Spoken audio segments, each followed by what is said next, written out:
Good morning and welcome to this morning's session on taking your application design to the next level by using SQL Server 2012 data mining. Out of interest, who here in the audience has already worked with SQL Server data mining before? By show of hands. Okay, so I've probably got about 9, 10, 11, 12 of you. There is no prerequisite that you have any background with data mining. The target audience for this session is a generalist that's interested to know more and evaluate what data mining can do, in particular SQL Server data mining. And it would also appeal to a .NET developer that was looking to get more out of an application experience by blending data mining predictions with the user experience. Peter Myers, a BI expert, have worked in this space for over 12 years as both a developer, a DBA, and a BI practitioner. And I find this session in particular interesting because it blends the two worlds together. Typically, .NET development, BI live in separate camps. And here's an opportunity to bring the two together to produce more robust, interesting, intelligent applications. So our objectives for this session: introduce data mining and the data mining processes, introduce then what SQL Server data mining can do, and then introduce the algorithms and how they can be used to enhance .NET applications. So let's start by introducing data mining to begin with. Very much in simplistic terms, it's there to address the problem that we have a lot of data, but just using the faculties of the human brain, it's very difficult to understand what that data really could mean. So data mining is really a set of different technologies, be it machine learning, probability, statistics, artificial intelligence. So it's quite broad in what it, or how it's evolved. But essentially it's there to inspect your data and to identify patterns that exist within your data. For a human to achieve the same, it would require numerous queries and time to identify the patterns that are hidden deep within the data. And here we can use statistical machine learning algorithms to do this on our behalf. Those patterns can then deliver to you an understanding and an essence of what your data is. Where you trust those patterns and where relevant, they can support prediction. If those patterns have happened in the past, it's a reasonable assumption to think that those patterns will occur into the future. Data mining forms very much a key part of a business intelligence solution. So when talking about predictive analytics, let's plot here against the role of software, the business insight that we could deliver. And when we think in terms of business intelligence and how we deliver business intelligence, for very passive and presentation insight, we have just canned reports. They don't usually allow us to delve in and understand and explore what our data is doing. They typically answer some fixed question. Moving up the scale, when we have the need to move beyond fixed questions, we have the ad hoc analysis. So we could, with a theory, think that there is something in our data, and therefore we could write a single one-off report that could explore that. Next, the data model, be it a cube, be it a tabular model, be it Power Pivot, can help more effectively and more efficiently slice and dice and help the human isolate the patterns within data. But ultimately it's up here, delivering proactive capabilities, deep discovery. This is data mining. Now, just a word on data mining. In my days at university, if you were to study this, it would be a master's or a PhD level subject. And the prerequisites for studying data mining would be that you have a solid mathematics background, specializing in statistics and probability. Now, in line with Microsoft's vision about making business intelligence approachable and available to everyone, data mining is no exception. You don't necessarily need to have a strong mathematics background, a strong probability background. However, it would help. So, for example, if I was going to drive the automation of credit card approvals by using a data mining model that would predict the likelihood that this customer would pay back their credit card debt, I would want to make absolutely sure that I know what I'm doing. Is that fair to say? So, I'm not suggesting that you shouldn't touch data mining. What I'm suggesting is you should respect what data mining can achieve for you. You should respect error margins. You should test thoroughly, and then you should continue to work and encourage the use of data mining. It is approachable to everyone, to developers, as you'll see. Microsoft make it approachable in the form of tools, projects in Visual Studio, wizard-driven definitions. But nonetheless, whatever it produces, it's your responsibility to ensure that you test and thoroughly test before you deploy and use. That's not a word of warning, it's actually a word of encouragement. All right, predictive analytics is what we can then derive from data mining. There is really two sides. Data mining might just be, help me understand my data, end of story. But again, as I've said, if you need to work further beyond that, if you trust those patterns, why not use them to support prediction? So let's take a look at some business scenarios where we could use data mining. Who are our profitable customers? If we have a set of customers with demographic information like age, income level, and so on, and then we relate that to our sales history, perhaps we just relate it to a single metric, the profit generated over the past 12 months. By combining that set together, demographics and profit for 12 months, we could use data mining to understand the patterns and therefore allow us to better identify customers that are likely to produce smaller or larger profit margins. Understanding customer need, the classic, and I'll demonstrate that for you this morning, the Amazon example with buying books. Those that bought this, bought that, so providing useful recommendations. Anticipating customer churn when it comes to mobile phones. There's probably not one person in this room that doesn't own one of these devices. And the fact is, if you are dissatisfied with your carrier, you're then going to complete your contract and then you're going to move to a different carrier. And that's a classic example of churn, that customers just circulate. Now, the fact is, to obtain a customer is far more expensive than to retain an existing customer. And so data mining is often used to identify those customers that are likely to be dissatisfied for whatever reason. And then that might explain why sometimes you get that phone call that says, hey, looks like your renewal is coming up. We'll offer you a better deal if you renew your contract. So it's used very much in identifying churn and helping avoid it. Any prediction across a timeline, forecasting of sales, inventory, you could use data mining. If we've got a time series historically and we can identify a pattern within that time series, then we can use that to help predict the future steps on that same time series. Building effective marketing campaigns, I think this ties strongly to the first example of seeking profitable customers. In marketing, the dilemma we have when we have our marketing budget is that 50% of it's probably a waste of money. The problem for you is you don't know which 50% is a waste of money. So what you could use is data mining to help best target, in this case, profitable customers, and then spend more money focused on those. Detecting and preventing fraud, huge area of investment for data mining. So looking for anomalies, things that are different, whether it's network intrusion, whether it's credit card transactions. It would be American Express as an example that I'll sometimes get a call saying, this transaction is irregular according to your patterns. And data mining algorithms are used to do that. So just as a note, there will be an entire session delivered by Day and Saka tomorrow that will go into a level 400 on data mining and fraud detection. Just a variation on fraud detection is ETL. Very important that when we load data into our data warehouse, that we are ensuring that clean data is loaded into the warehouse. And data mining could be used to inspect, to identify anomalies, or even correct anomalies. For example, missing value. Let's replace it with a prediction instead of a missing value. So there are numerous applications for data mining. It is used quite widely. It's invisible most of the time. Just browsing a web page, you may not be aware of it, but your history of browsing has been collected, it has been mined, and the advertising that is sent back to you is targeted at you and your experience. So let's take a look at the process of producing a data mining project. And first up, and I can't understate this enough, is the business understanding. Don't start a business or a data mining project without knowing what problem you're there to solve. Now that probably goes for any type of project, but I've seen that in data mining, that if you've got an unclear idea about what you're doing, you probably shouldn't be starting just yet. Because the thing about a data mining project is it usually serves a single purpose. Unlike a data model that could be queried in different ways for different purposes, a data mining model is there for one problem and one problem only. For example, let's identify profitable customers. Having come to an understanding of what you're doing, the next thing is to take a look at the data that you have available. And it's absolutely critical in data mining, due to the garbage in, garbage out principle, that you don't allow garbage to get into your data mining process, because all you'll expect out of it are garbage patterns and garbage predictions. Can't emphasize that one enough either.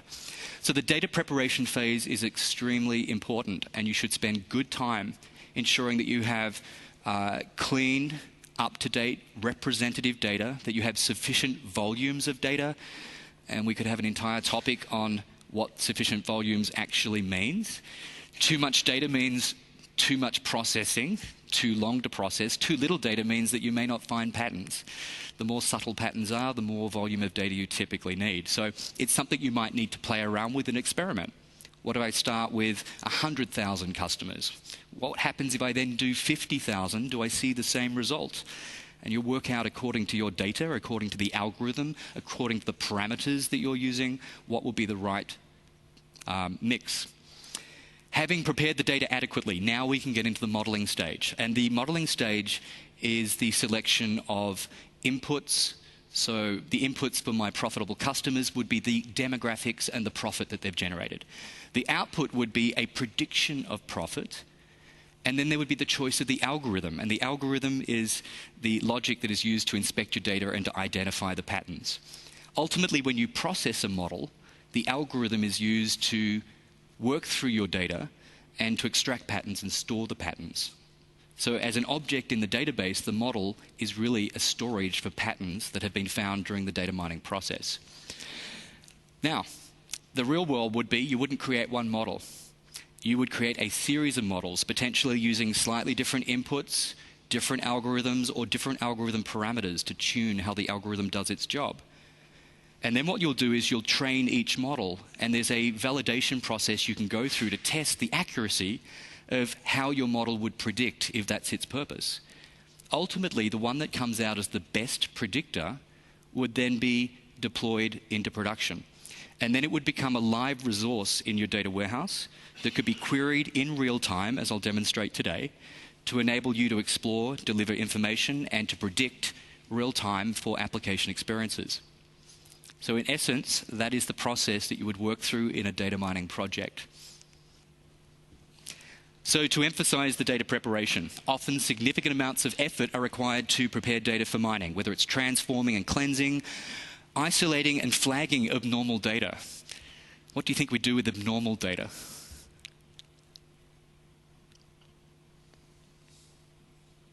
Nobody? Delete it?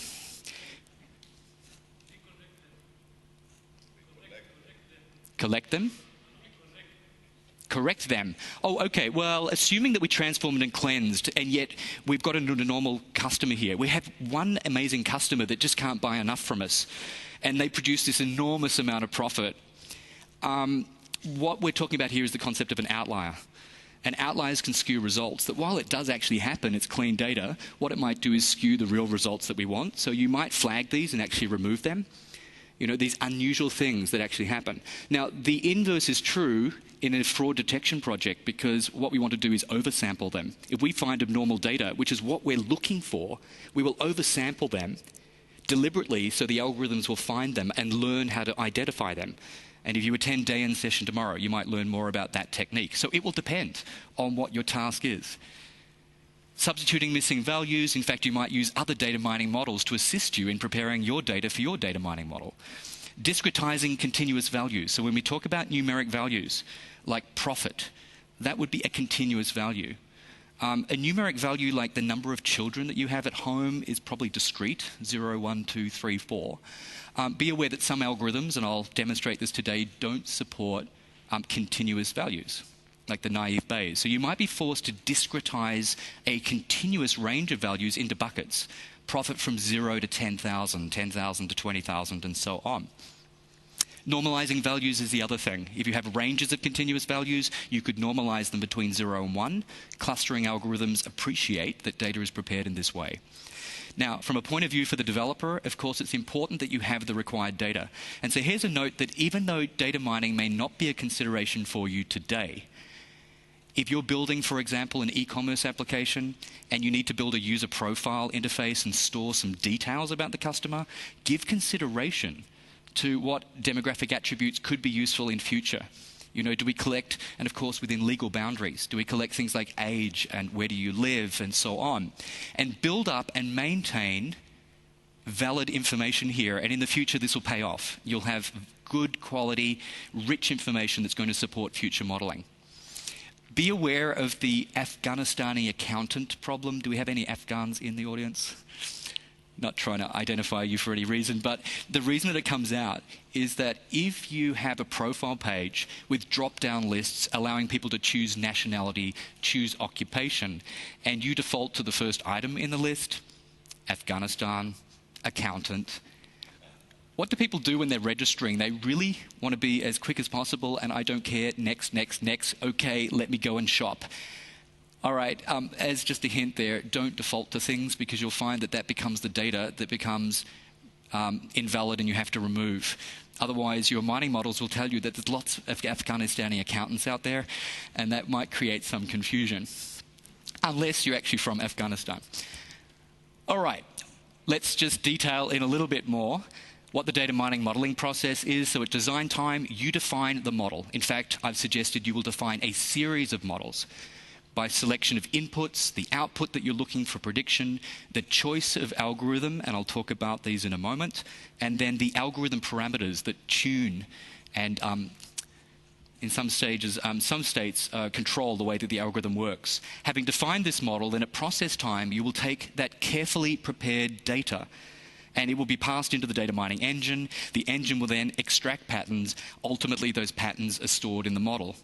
So it's of interest to note that your training data could be megabytes, gigabytes of data. The patterns, or the very essence, could be just kilobytes. These models could be extremely lightweight. And when in memory, you'll find that they'll query extremely fast. The response time is so fast that they could be used in real-time experiences and applications. A note on the training data. When it comes to the verification for prediction purposes, what we typically do is take our carefully prepared data and we partition it into two groups. Typically, 70% of that data is used for training purpose and 30% is reserved for the purpose of testing the accuracy of that model. Okay, we'll go through that process in demonstration. Next, at query time, simply query by, in this case, let's bring in a new set of customers that have recently registered on our e-commerce application. We can then query them and have an output of those same customers with additional outputs like the predicted profit that these customers with their demographics would generate. So with that background, I've not really talked about Microsoft, I've not really talked about SQL Server. That's just the data mining background and process that you need. For data mining with Microsoft, we have SQL Server Analysis Services, and what I demonstrate and work with today is largely applicable to versions 2005, 2008, 2008 R2, and 2012.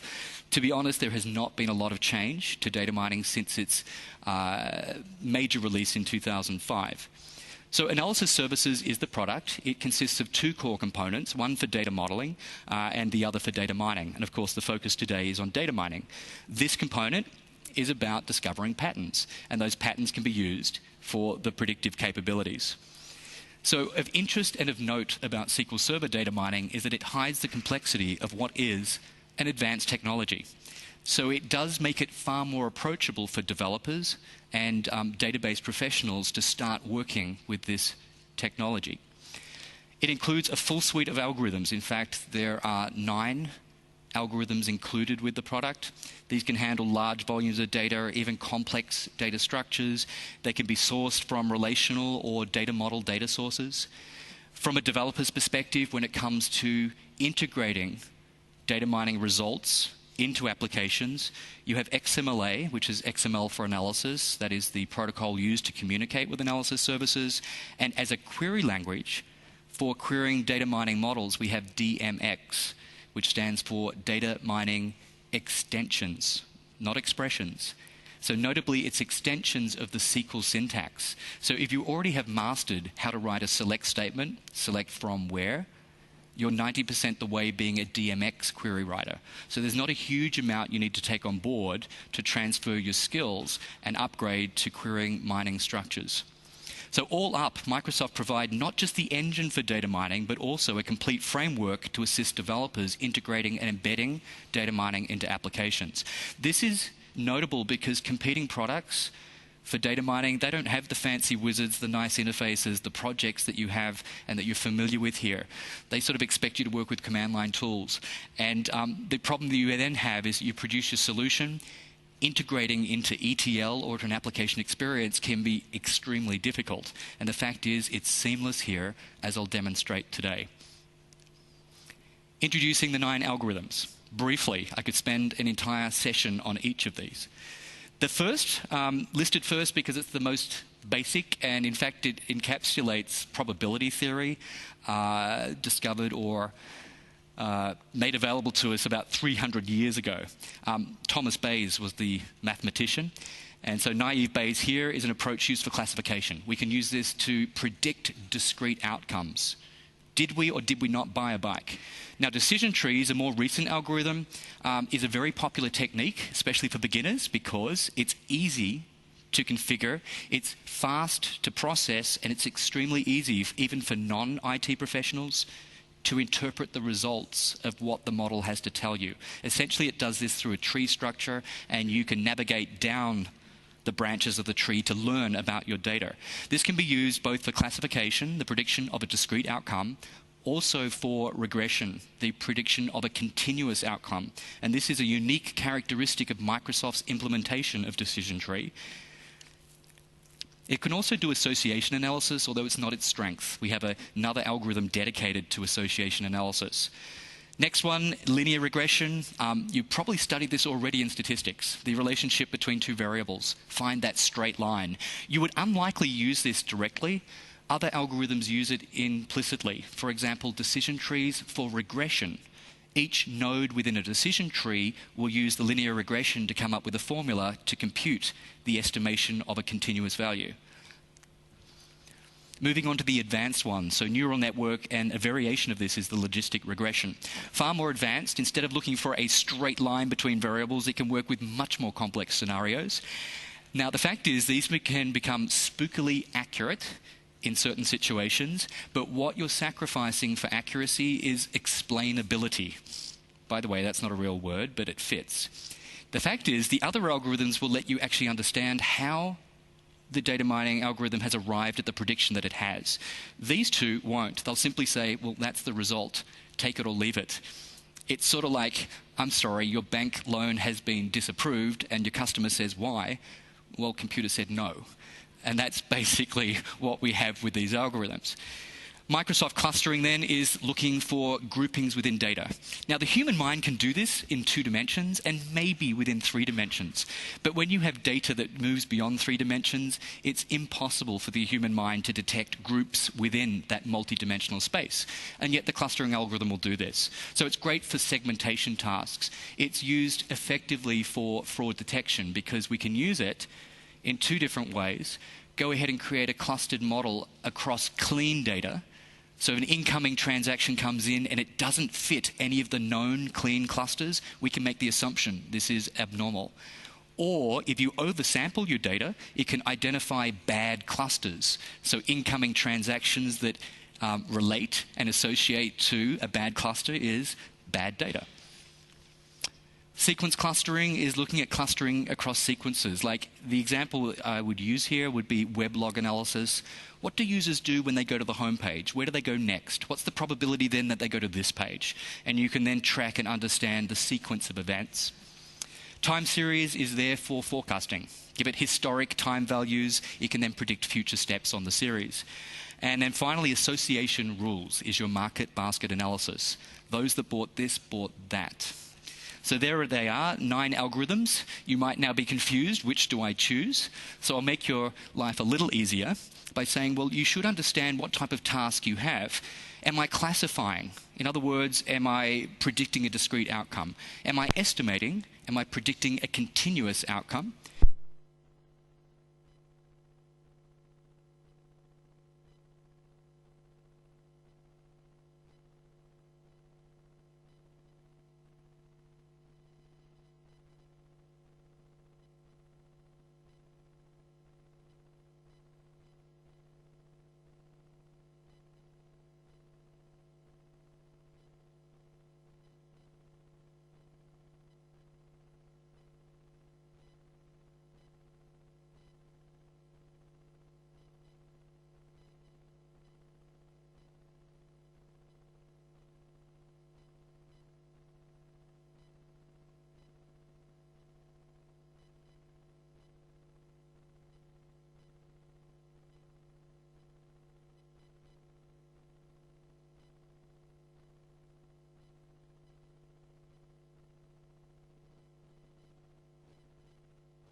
education.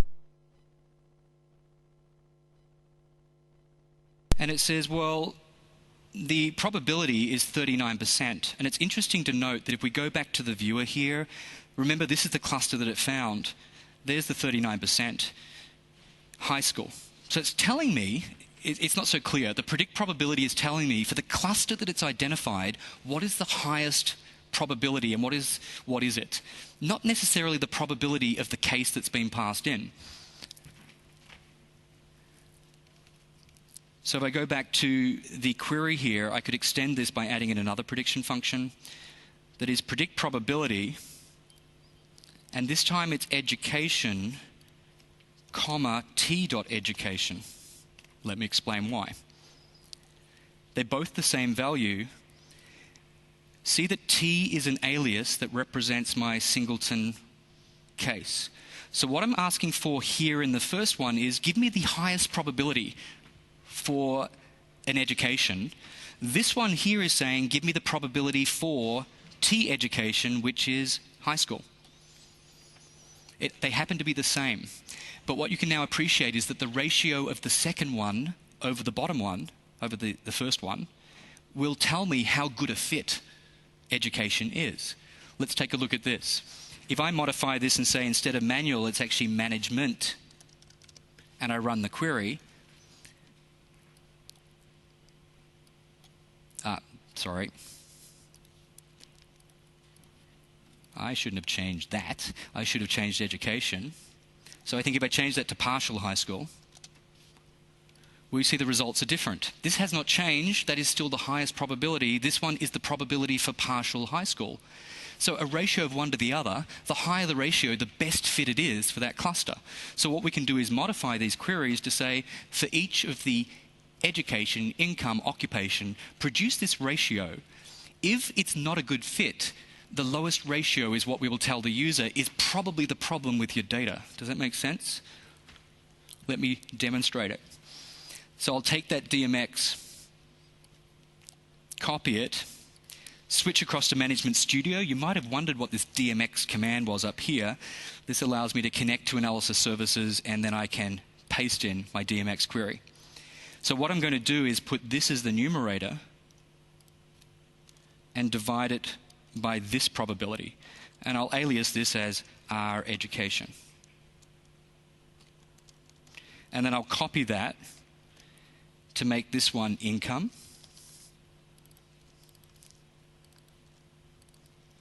And to make this one occupation.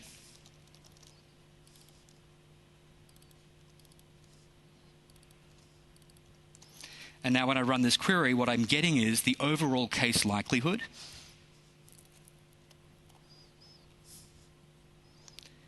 So it's a 94% match. But if I needed to, I could look at the lowest ratio here. We see that occupation is the best fit, income's not so bad, but education, if there was a problem here, we would suspect that education is not the best fit. So what I now do is I take this entire DMX query and I switch back to my .NET application. And here I have a form for the data entry. And what it's doing, it's got a hard-coded threshold. If you can't achieve a likelihood of 45% or more, then we're going to consider that it's invalid. And then what we will do is we'll inspect those three ratios. So here's my connection string. The submit button, it first validates that you haven't not entered something. It then produces this DMX statement. So I copy it in, and what I do is I replace those constants here. So instead of partial high school, I take whatever the text is in the education drop-down list. And for this one here, it's the income text box, and then this one here is the occupation.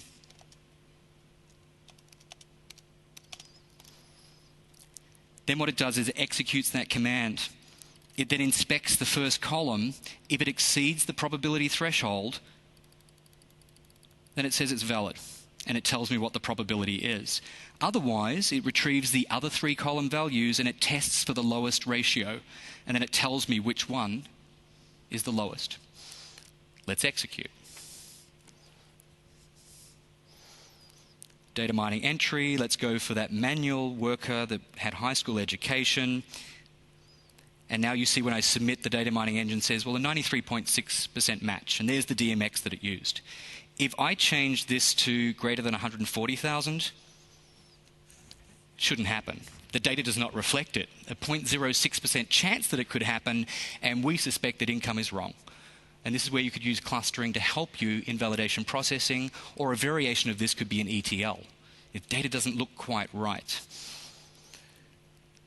Okay, that's my second last demonstration. The last demonstration I have for you is a web application, and here we're going to look at association rules. So in this web application, you can imagine that the customer authenticates, they come in here, they browse for products, we'll take a look at this mountain bike, add it to the shopping cart, and then we have this recommendation list. And oddly enough, it comes back and says, well, perhaps you want to buy a Mountain 200. And we'll say, well, you know what, that's just being driven by static suggestions that someone in marketing has put in. What I'm going to do is create an association rules algorithm model. So I come back to my project here and I create a new data source view. And I have two views prepared. One is the orders and the other is the lines within the orders. I add them in and I call this basket analysis.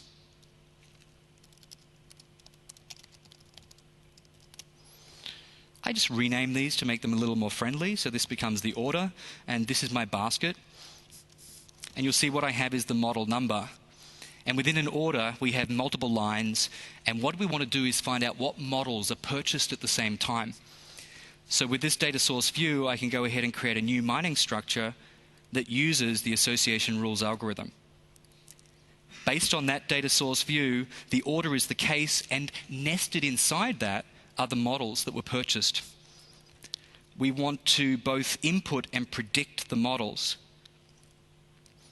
Content type is fine, don't reserve any data for testing, and then I provide a name for the structure and the model. One structure, one model, and then I tweak the algorithm parameters to make it a little more sensitive because I don't have a lot of data here in this sample database. So I'm asking it to look for subtle patterns. These two properties control the sensitivity and also control how long it will take to process. You want to be very, very careful with playing with these, and again, experimentation will pay off. I then deploy this, it extracts the data, it detects frequent item sets and what is being purchased within the same order. And from that, it's able to generate rules that we can view here. The first one here in descending order shows by probability what people buy. Do you know that if you buy a touring tire in a Sports 100, there's a 100% probability that you'll buy the touring tire tube? That's probably too good to be true. So I would make the assumption that they actually package together and you have to buy them together. So as you actually look at the list here, it has a 38% chance that if you buy a cycling cap and a water bottle, that you'll buy the mountain bottle cage as well. So I think you can appreciate how valuable this would be to store managers, particularly in product placement. Here, the dependency network allows us to have a look at, for example, the Mountain 200.